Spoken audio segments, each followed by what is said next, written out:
बालमित्र. मान्यवरांना आणि येथे जमलेले माझ्या बालमित्रांनो, मी तुम्हाला काही आज 2-3 शब्द सांगणार आहे. ते तुम्ही शांतपणे ऐकावे. माझे नमस्कार.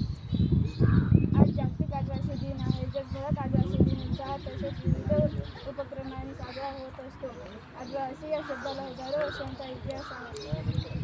जंगल डोंगरात राहणारा आदिवासी, बाहेरच्या जगाशी संपर्क नसणारा अशी त्यांची ओळख आहे.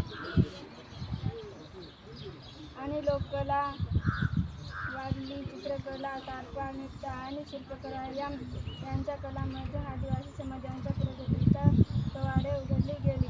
हा समाज निसर्गातील प्रत्येक वस्तूला आपले दैवत मानतो आणि निसर्गावर भरभरून प्रेम करतो.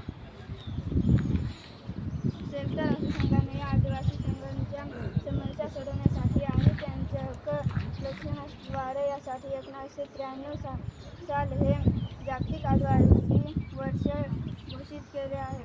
9 ऑगस्ट हा जागतिक आदिवासी दिवस साजरा करण्याचा निर्णय घेतला.